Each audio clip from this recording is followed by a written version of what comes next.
Super Saravana stores. Congress DMK கூட்டணி தொகுதி பங்கீடு வெற்றிகரமாக முடிஞ்சிருச்சு. இது ஒரு வெற்றி கூட்டணி. தேவையில்லாம வதந்திகளை பரப்பாதீங்க, டிஃபமேஷன் கேஸ்லாம் போடுவேன்னு சொல்லியிருக்காரு. தேவையில்லாம பேசுறவங்க இது. அவரு டெஃபமேஷன் கேஸ் போடணும்னா யார் மேலே போடுவார்? அவர் மேலேயே அவர் போட்டுக்கணும். ஏன்னா சொன்னவர் கிரீஷ் சோடங்கர் என்ன சொன்னார்? தாவேக்காவுடன் பேசுகிறீர்களா? எல்லோருடனும் பேசிக்கொண்டிருக்கிறோம். பேசினீர்களா? பேசினோம். பேசிக்கொண்டிருக்கிறீர்களா? சோனியா காந்தி அண்ட் கார்கே இல்லை, நம்ம திமுக கொடுக்கறத வாங்கிட்டு போயிடுவோம், கூடிய வரைக்கும் கூட 2-3 சீட்டு கேட்போம், இல்லைனாலும் பரவாயில்ல, நம்ம இந்த அலையன்ஸ் தான் நமக்கு வேணுன்ற முடிவில் இருக்கா. ஸோ தேசிய அளவிலே இருந்த அந்த குழப்பம் தான் இந்த சிக்கல்களுக்கு காரணம். இன்றைக்கு அது முடிவுக்கு வந்திருக்கிறது. பிரச்சனை தீர்ந்துடுச்சு நான் நம்புறேன். Alliance settled. ஒன் செட்டில்ட் ஆகி அக்ரிமெண்ட் கழித்து போட்டாங்கன்னா முடிஞ்சிடும். ராகுல் காந்தி முயற்சி அப்போ தோல்வி அடைஞ்சதா எடுத்துக்கலாம். அப்படித்தான் பார்க்க வேண்டும். சரி, அவர் பண்ற தப்பு. ஒருவேளை காங்கிரஸ்க்கு பெரிய அளவு செல்வாக்கு இல்லாட்டினாலுமே காங்கிரஸ் வெளியேறினா பெர்செப்ஷன் வைஸ் பெரிய தோல்வி அடைஞ்சதா பார்க்கப்படுது இல்லையா? அதுல ஸ்டாலின் வெற்றி அடைஞ்சார். கண்டிப்பாக வெற்றி பெற்று விட்டார். கரெக்டாக சொன்னீங்க. காங்கிரஸ்ன்றது வெறும் அந்த 4% ஓட்டு 3% ஓட்டு இல்லை. 3% வச்சுக்கிட்டீங்கன்னா கூட அந்த காங்கிரஸ் திமுகவோட இல்லைன்னா பெர்செப்ஷன் வைஸ் திமுக அது ஒரு பெருத்த பின்னடைவு. மறந்துடாதீங்க, பார்லிமெண்ட் எலெக்ஷனில் தென் மாவட்டங்களில் 5 தொகுதியில் டெபாசிட் காலியாகுது. It's a dangerous signal. It's advantage DMK. தெளிவாக இது திமுகக்கான தேர்தலாகத்தான் நினைக்கப்படுகிறது. அவர்கள் 2வது முறையாக திமுக ஆட்சியை தக்க வைத்துக் கொள்வது கிட்டத்தட்ட உறுதி என்று தான் நான் நம்புகிறேன்.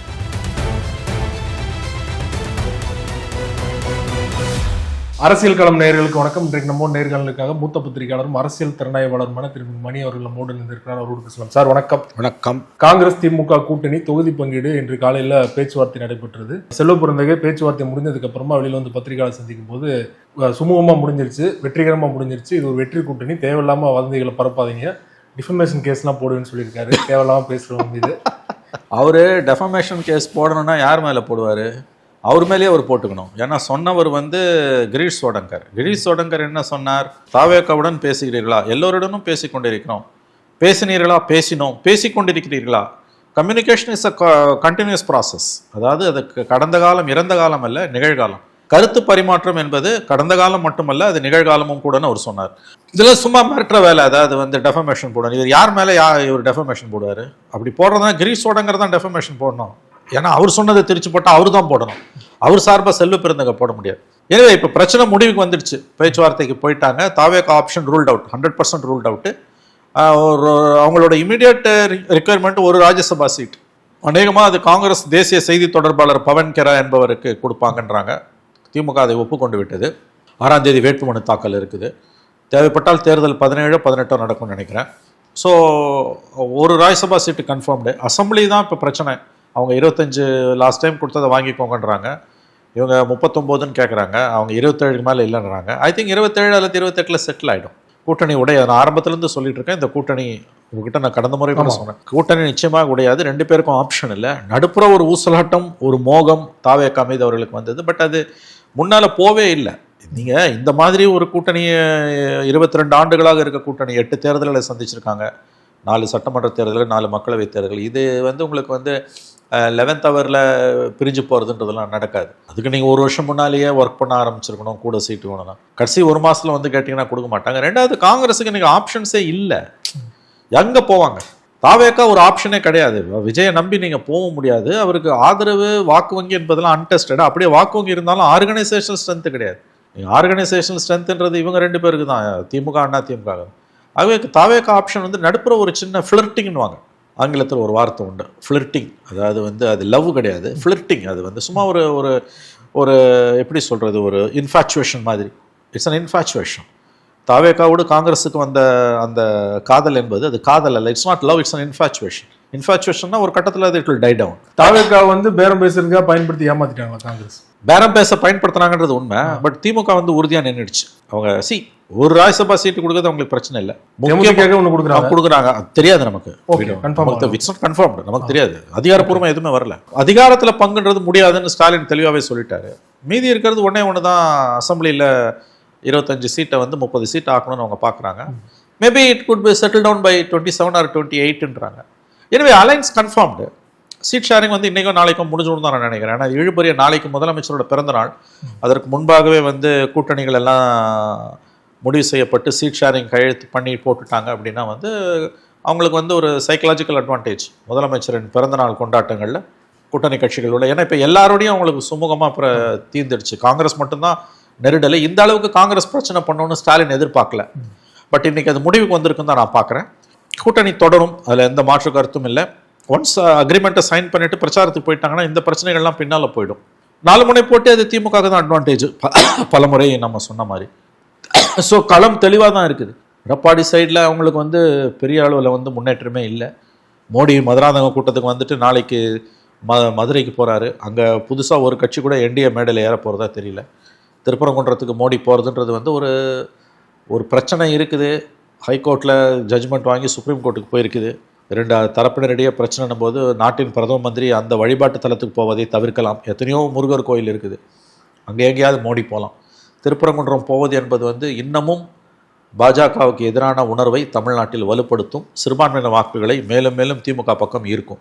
ஸோ பிஜேபி மீண்டும் மீண்டும் தவறான ஒரு அரசியலைத்தான் செய்து கொண்டிருக்கிறது என்று நாம் பார்க்க வேண்டும். கிறிஸ்தோடங்கர் தான் தாவேக்காவோட கூட்டணி பேச்சுவார்த்தை பண்ணுறதுக்கு ரொம்ப முயற்சி பண்ணுற மாதிரி அவருடைய பேட்டிகள்லாம் இருந்தது, சமிக்கைகள்லாம். இன்னைக்கு பார்த்தீங்கன்னா செல்வ பிறந்தைய கை தான் ஓங்கின மாதிரி அவர் தான் பேசுகிறாரு. கிறிஸ்தோடங்கர் பக்கத்தில் வச்சுக்கிட்டே அவருங்க சொன்னார், அவரெல்லாம் சொல்லலை. செல்வ பிறந்தையை தான் கடைசியில் வெற்றி பெற்றார் அப்படின்னு. ஆமாம்மா, அந்த லைன் தான். 2 கருத்து காங்கிரஸில் வந்தது. காங்கிரஸ்குள்ளேயே ஸ்பிளிட் ஆஃப் ஒப்பீனியன் இருந்தது. ஒன்று கூடுதல் இடம் வாங்கி திமுக கிட்ட எவ்வளோ வாங்க முடியும் வாங்கி அதிகாரத்தில் பங்கு வாங்கணும்னாங்க. இன்னொரு தரப்பு வேண்டாம், நம்ம கொடுக்குறத வாங்கிட்டு போயிடுவோம், இது 22 வருஷமாக இருக்க கூட்டணி, வெற்றி தான் முக்கியம், நம்ம வாங்கினாலும் ஜெயிக்கிறதுக்கு வாய்ப்பு அதிகம், ஆனால் விஜய் அன்டெஸ்டட், அங்கே போனால் நம்ம விளங்க மாட்டோம்னு ஒரு தரப்பு சொல்லிச்சு. இது மாநில அளவில் இல்லை, மத்திய அளவுலையுமே. ரொம்ப குறிப்பாக சொன்னால் ராகுல் காந்தி சொடாங்கர் பக்கம் நிற்கிறார். கூடுதல் இடங்கள் வாங்கணும், அதிகாரத்தில் பங்கு வாங்கணும், அதுக்காக எவ்வளோ தூரம் வேணால் மோதி பார்க்குறது. இவங்க சோனியா காந்தி அண்டு கார்கே இல்லை, நம்ம திமுக கொடுக்குறத வாங்கிட்டு போயிடுவோம், கூடிய வரைக்கும் கூட 2-3 சீட்டு கேட்போம், இல்லைனாலும் பரவாயில்ல, நம்ம இந்த அலைன்ஸ் தான் நமக்கு வேணுன்ற முடிவில் இருக்காங்க. ஸோ தேசிய அளவிலே இருந்த அந்த குழப்பம் தான் இந்த சிக்கல்களுக்கு காரணம். இன்றைக்கு அது முடிவுக்கு வந்திருக்கிறது. பிரச்சனை தீர்ந்துடுச்சு நான் நம்புறேன். Alliance settled. ஒன் செட்டில்டாகி அக்ரிமெண்ட் கைத்து போட்டாங்கன்னா முடிஞ்சிடும். ராகுல் காந்தி முயற்சி அப்போ தோல்வி அடைஞ்சதாக எடுத்துக்கலாம். அப்படித்தான் பார்க்க வேண்டும். சரி, அவர் பண்ணுற தப்பு, நீங்கள் தனியாக நிற்கணும், அதிகாரத்தில் பங்கெல்லாம் இன்றைக்கி ஆரம்பிக்கக்கூடாது. மக்களவைத் தேர்தல் முடிஞ்ச உடனே 2024 ஜூனில் ஆரம்பிச்சிருவோம். 2 வருஷம் கட்சியை பலப்படுத்துறதுக்கான என்ன நடவடிக்கை எடுத்தீங்க? திமுகவுக்கு எதிராக எத்தனை ஆர்ப்பாட்டங்களை நடத்துனீங்க? கூட்டணியில் இருக்க சிபிஎம்மும் விசிகாவும் செய்த அளவு கூட நீங்கள் ஆர்ப்பாட்டங்களை நடத்தலை. திமுகவோட ஒரு தொங்கு சதையாகவே காங்கிரஸ் மாறி போயிடுச்சு. இத்தனைக்கும் ஆட்சி திமுகவோடது. ஆட்சியில் வரக்கூடிய சாதனைகளுக்கு கிரெடிட் மொத்தத்தையும் அவங்க எடுத்துகிட்டு போயிடுவாங்க. ஆட்சியில் வரக்கூடிய அவலங்களுக்கு கூட்டணி கட்சிகளுக்கு பங்கு. இந்த வினோதமான நிலைமை தான் இந்த சிக்கலுக்கு காரணம். நீங்கள் உண்மையான எதிர்கட்சியாக, ஆக்கப்பூர்வமான எதிர்கட்சியாக 2 வருஷமாக செயல்பட்டு இருந்தீங்கன்னா இன்றைக்கி திமுகவை ப்ரெஷர் பண்ணி கூடுதல் இடங்கள் வாங்க முடியும். இன்றைக்கி அது பண்ண முடியாது. நேற்று வரைக்கும் திமுகவில் ஒரு அங்கமாக இருந்துட்டு திமுக சொல்கிறதுக்கெல்லாம் ஜால்ரா தட்டிட்டு திமுகவை பிஜேபி விமர்சனம் பண்ணால் திமுககாரனே அமைதியாக இருக்கும்போது முந்திரி கொட்டை மாதிரி முந்திக்கின்னு போய் திமுகவை காப்பாற்றுற வேலையை, முட்டு கொடுக்குற வேலையை ஆங்கிலத்தில் சொல்லுவாங்க, மோர் லாயல் தேன் த குயின். அந்த மாதிரிலாம் நீங்கள் பண்ணீங்க. இப்போ அவ்வளோ தூரம் பண்ணிட்டு இப்போ என்ன இருக்குது உங்களுக்கு? இப்போ திடீர்னு வர்றதுக்கு என்ன இருக்குது? ஆகவே இது நல்ல முடிவு. கூட்டணிகளுக்கு 2 கட்சிகளுக்கும் இது நல்ல முடிவு. ஐ திங்க் இந்த கிட்டத்தட்ட ஒரு 2 மாதங்களாக, 1 மாதமாக, குறிப்பாக 1 மாதமாக நிலவிய குழப்பம் முடிவுக்கு வந்து விட்டது என்று நான் கருதுகிறேன். பெர்செப்ஷன் அப்படிங்கிறது ரொம்ப முக்கியம். ஒருவேளை காங்கிரஸ்க்கு பெரிய அளவில் செல்வாக்கு இல்லாட்டினாலுமே காங்கிரஸ் வெளியேறினா பெர்செப்ஷன் வைஸ் பெரிய தோல்வி அடைஞ்சதா பார்க்கப்படும் இல்லையா? அதுல ஸ்டாலின் வெற்றி அடைஞ்சார், கண்டிப்பாக வெற்றி பெற்று விட்டார். கரெக்டாக சொன்னீங்க. காங்கிரஸ்ன்றது வெறும் அந்த 4% ஓட்டு, 3% ஓட்டு இல்லை. 3% வச்சுக்கிட்டீங்கன்னா கூட அந்த காங்கிரஸ் திமுகவோட இல்லைன்னா பெர்செப்ஷன் வைஸ் திமுக அது ஒரு பெருத்த பின்னடைவு. மறந்துடாதீங்க, 2016 மக்கள் நல கூட்டணி பிரித்த 1.5% ஓட்டில் தான் ஜெயலலிதா 2வது முறை ஜெயிச்சாங்க. அப்போ 3% போது காங்கிரஸ் இல்லைன்னா திமுகவால் தனி மெஜாரிட்டி 118 சத்தியமாக வாங்க முடியாது. இது உங்களையும் என்னையை விட ஸ்டாலினுக்கு தெரியும். அதனால தான் காங்கிரஸை கூட வச்சிருக்காரு. கடந்த 1 மாதமாக காங்கிரஸ் கொடுத்த குடைச்சலுக்கு அவர் ஏன் காங்கிரஸை வெளியேற்றாமல் கூட வைத்திருந்தார்? அவருக்கு தெரியும். ஏன்னா அவருக்கு அதிகாரம் இருக்குது, கையில் பவர் இருக்குது, அவருக்கு 50 வருஷம் பொது வாழ்க்கையில் அனுபவம் இருக்குது. காங்கிரஸ்ன்றது இந்த 3%, 4% ஓட்டு மட்டும் இல்லை, இட்ஸ் பர்செப்ஷன். நீங்கள் ஜெயிச்சா பத்தாது சிவா, தயவு செஞ்சு அதை புரிஞ்சுக்கோங்க. 118 வாங்கி ஜெயிக்கணும், அதுதான் சிம்பிள் மெஜாரிட்டி. இன்றைக்கி 135 இருக்குது உங்களுக்கு. கடந்த முறை தேர்தல் முடிவுகள் 6 மணி நேரம் எழுபறியில் ஓடிச்சு. 10 ஆண்டு ஏடிஎம்கே கவர்மெண்ட்டு ஜெயலலிதா மாதிரி ஒரு பெரிய தலைவர் இல்லாமல் 10 ஆண்டு ஆன்டி இன்கம்பன்சிக்கு பிறகும் அவங்க எவ்வளோ முண்டி அடிச்சு தான் 135 வாங்கினாங்க. 3% என்பது தான் டிஃபரன்ஸ். இன்றைக்கி ஆட்சி அதிகாரத்தில் இருக்கும்போது ஆன்டி இன்கம்பன்சி இருக்குது. 21 மக்கள் ஆர்வமாக திமுக ஓட்டு போட்ட மாதிரி 26 ஓட்டு போடுவாங்கன்னு கனவு காணாதீங்க. அதெல்லாம் அவ்வளோ ஈஸி கிடையாது. கடந்த 55 வருஷம் வரலாறு பதவியில் இருக்கும்போது திமுக அதிகாரத்துக்கு வந்ததே கிடையாது. அப்போ வரலாறு திமுக எதிராக நிற்குது. History is against DMK. But still 4 முனை போட்டின்றதுனால திமுக அட்வான்டேஜ்ன்றதை நான் ஒப்புக்கொள்கிறேன். ஆனால் இதை நீங்கள் வந்து ஒரு மிக்சடு பேக்காக தான் நீங்கள் பார்க்கணும். It could B anybody's game. இப்படியும் போகலாம் அப்படியும் போகலாம். கூடுதல் வாய்ப்பு, அதாவது வந்து அட்வான்டேஜ் யாருக்குன்னா டிஎம்கே அலையன்ஸ்க்கு, அதில் எந்த சந்தேகமும் வேணாம். நம்பர் 2, ஜெயிச்சா திமுகவுக்கு பத்தாது, எப்படி ஜெயிக்கிறேன்றது முக்கியம். 118 வாங்கி ஜெயிக்கணும். ஒரு கலைஞர் 2006 வாங்கின மாதிரி 96 சீட்டு 98 சீட்டு வாங்கி ஒரு 20-22 சீட்டு துண்டு விழுது. ஏன் 100 சீட்டை நீ வாங்குற, ஒரு 18 சீட்டு 20 சீட்டு துண்டு விழுதுன்னா கண்டிப்பாக கவர்னர் ஆட்சி அமைக்க கூப்பிட மாட்டார் இந்த கவர்னர், இல்லையா? அப்போ நீங்கள் கவர்னர் வந்து உங்களை ஆட்சி அமைக்க அழைக்கணும்னு கோர்ட்டுக்கெல்லாம் போனீங்கன்னா அவ்வளோ சீக்கிரம் கோர்ட்லலாம் இந்த மாதிரி விஷயங்களை தலையிட மாட்டாங்க. கவர்னரும் சென்ட்ரல் கவர்மெண்ட் என்ன நினைக்கிறாங்களோ அதான் முக்கியம். ரைட் ராயில் 118 இருந்ததுன்னா கூப்பிட்டே ஆகணும். 100 சீட்டு 102 சீட்டு வருதுன்னா கூப்பிட மாட்டார் கவர்னர். அப்படி கூப்பிடலன்னா நீங்கள் நெருக்கடியில் மாட்டுவீங்க. அப்போ என்னன்னா, நீங்கள் அதிகாரத்தை ஆட்சி அமைக்க அதிகாரம் கோராமலும் அமைதியாக இருக்க முடியாது. நாங்கள் எதிர்கட்சியில் உட்காரோன்னு இருக்க முடியாது, கோரவும் முடியாது. கோருவீங்க, ஆனால் எங்கே நம்பர்ஸ்னு கவர்னர் கேட்பார். அப்போ அந்த இழுபறி நீடிக்குது. இன்னும் மோசமான ஒரு இழுபறி வருதுன்னு வச்சுக்கோங்க. 90 சீட்டு இவங்க எதிர்கட்சிகள்லாம் சேர்ந்து 80 சீட் அப்படி வராது, நான் நம்புகிறேன். ஒரு வேளை வந்ததுன்னா கவர்னர் விளையாடுவார். அப்போ யாருக்கு மெஜாரிட்டிலாம் 2 மாதம் பிரசிடென்ட் ரூல் போடுவான். இப்படிதான் நடந்திருக்கு பல மாநிலங்கள். அந்த 2 மாதத்துல அவங்க கண்ட்ரோலில் இருக்கும். என்ன நடக்கும்ன்றது உங்கள் கற்பனைக்கு நான் விட்டுடுறேன். ஆகவே அந்த நிலைமை வரக்கூடாது, வராதுன்னு நான் நம்புகிறேன். ஏன்னா இந்த அலைன்ஸ் வந்து அவங்களுக்கு திமுகவுக்கு தனிப்பட்ட முறையிலேயே 118 வந்துடும் தான் எனக்கு தோணுது. ஏன்னா 4 கார்னர் ஃபைட் இது, திரும்ப நான் சொல்கிறேன். அதனால் it's clear advantage for DMK. காங்கிரஸை அவர் கைவிட மாட்டார்னு உறுதியாக நான் ஆரம்பத்துலேருந்து சொல்லிட்டு இருக்கேன். அதான் இன்னைக்கு நடந்திருக்கு. காங்கிரஸை திமுக கைவிடாது. கூட்டணி கிட்டத்தட்ட உறுதியாயிடுச்சு. இவ்வளவு நாள் வந்து சோசியல் மீடியாவில் நடந்த மோதல் வந்து களத்தில் எதிரொலிக்கு நினைக்கிறீங்களா காங்கிரஸ் vs திமுக? இல்லைங்க, அதெல்லாம் ஒன்றும் கிடையாது. சோஷியல் மீடியா ஒன்றும் பெரிய இம்பாக்ட்லாம் கிடையாதுங்க. அது வந்து அந்த நேரத்தில் அரிப்பை சொரிஞ்சிக்கலாமே ஒழிய காமன் ஓட்டர் மத்தியில் சோஷியல் மீடியா சண்டை, திமுக காங்கிரஸ் சண்டை அது பெருசாக எதிரொலிக்காது. பட் ஐ அக்ரி, 21 காங்கிரஸோட வாக்கு அது 3%, 4%. அந்த வாக்கு இங்கே அப்படியே இந்த முறை டிஎம்கே ட்ரான்ஸ்ஃபர் பண்ணுமானா தட்ஸ் $1 மில்லியன் கொஸ்டின். அதில் பர்சன்டேஜ் அது 0.5% இருக்கலாம், 1% இருக்கலாம். கண்டிப்பாக திமுக எதிராக விஜய்க்கு போக வாய்ப்பு இருக்குது. பட் ஸ்டில் இட்ஸ் 4 கார்னர் ஃபைட்டுன்றதுனால திமுகவுக்கு எதிரான வாக்குகள் 3 உடையிறதால இட்ஸ் அட்வான்டேஜ் டிஎம்கே. அதில் எந்த சந்தேகமும் உங்களுக்கு வேணாம். இந்த சோஷியல் மீடியா போஸ்டிங்காலெல்லாம் வந்து எந்த விதமான டிஸ்டர்பன்ஸும் தேர்தலில் திமுக காங்கிரஸ் கூட்டணி இருக்கவே இருக்காது. அது ஒன்றும் ஒரு பெரிய ஃபேக்டரே கிடையாது. அதில் எழுதுறவன்லாம் எழுதுகிற மாதிரி நடந்துப்பான்னு நீங்கள் சொல்ல முடியாது. இருவூராக பிறந்திருக்குது. திமுகவை பிடிக்காதவன் பிடிக்காதவன் கூட வந்து காங்கிரஸை கேவலமாக திட்டினவன் கூட அலையன்ஸ் வந்த பிறகு அதை பாராட்டி தான் எழுதுவான். அதுக்கு பிறகு காங்கிரஸை திட்ட மாட்டான். ஓட்டை போடுறது அவன் திமுக விரும்புகிறவன் திமுக ஓட்டு போக போகிறான். திமுக விரும்பாதவன் எழுதினாலும் எழுதாட்டியும் அவன் திமுக எதிராக தான் குத்த போகிறான். So doesn't make sense. ஆகவே இந்த சோஷியல் மீடியா சண்டையை வந்து இந்த அலையன்ஸை கெடுக்கக்கூடிய, இந்த அலையன்ஸில் பாதிப்பு ஏற்படுத்தக்கூடிய ஒரு அம்சமாக நாம் பார்க்க வேண்டிய அவசியம் இல்லை. இந்த தேர்தலில் திமுக கண்டிப்பாக மெஜாரிட்டியை பெற்றே வரணும் அப்படிங்கிற ஒரு அழுத்தத்தில் இருக்காங்க இல்லையா? சென்ற முறையை விட கூட்டணியில் இந்த முறை தேமுதிக, மக்கள் நீதி மையம்லாம் எக்ஸ்ட்ரா இணைஞ்சிருக்காங்க. சில சிறிய கட்சிகள் எஸ்டிபி கூட இணைஞ்சிருக்காங்க இல்லையா? ஸோ வந்து எந்த கட்சியுமே பார்த்தீங்கன்னா போனாட்டி வாங்கினதை விட கம்மியான சீட்டு ஒத்துக்க போகிறதில்ல. ஸோ வந்து 175 174 போன முறை திமுக போட்டிட்டதுலேருந்து அவங்க சாக்ரிஃபைஸ் பண்ணுவாங்க. அவங்களும் சாக்ரிஃபைஸ் பண்ணுவாங்க. அது அலையன்ஸ் வானவேல் அலையன்ஸாக இருக்கிறதால அதை ஒரு ஸ்டாலின் ஓரளவு தைரியமாகவே பண்ணுவார். எதிர்த்தரப்பில் உங்களுக்கு வந்து சீட்டு வாங்கினா கூட அவங்க ஜெயிப்பாங்களான்றது வாய்ப்பு குறை. இப்போ என்ன இருக்குது அவங்களுக்கு? ஏடிஎம்கே, பாமக, பிஜேபி தான். மற்றது எல்லாம் வந்து ஸ்மாலர் பார்ட்டிஸ் தான் உங்களுக்கு வந்து.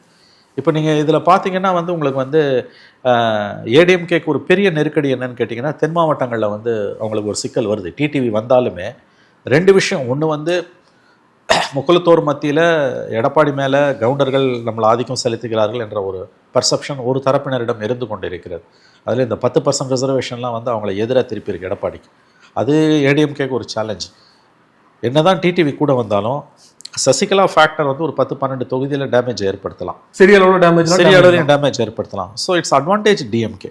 எப்படி பார்த்தாலுமே வந்து இது திமுகக்கான அட்வான்டேஜ் தான். இது வந்து என்னுடைய கணிப்பு அவங்க 118 வாங்கிடுவாங்கன்னு தான் எனக்கு தோணுது. 4 கார்னர் ஃபைட்னா இட்ஸ் கான் கன்க்ளூஷன். 89 நான் அடிக்கடி சொல்லுவேன், பல தடவை சொல்லியிருக்கேன், பல பேட்டிகளில் சொல்லியிருக்கேன், உங்ககிட்டே 2-3 தடவை சொல்லியிருக்கேன். 89 தான் 4 முனை போட்டி. ஏடிஎம்கே 2ஆ உடையுது, ஜானகி ஜெய அணின்னு. மூப்பனார் தனியாக நிற்கிறாரு, 26% ஓட்டு. திமுக 4 corner fight is always.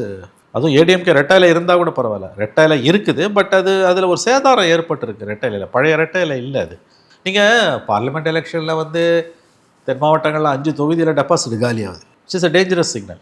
It's advantage DMK. தெளிவாக இது திமுகக்கான தேர்தலாகத்தான் எனக்கு அவர்கள் 2வது முறையாக திமுக ஆட்சியை தக்க வைத்துக் கொள்வது கிட்டத்தட்ட உறுதி என்று தான் நான் நம்புகிறேன். ஒரு பக்கம் சசிகலா நீங்கள் சொல்கிற மாதிரி சில தொகுதிகளில் சின்ன மாற்றம் ஏற்படுத்தினாலும் அது ரிசல்ட்டில் வந்து மாறும்.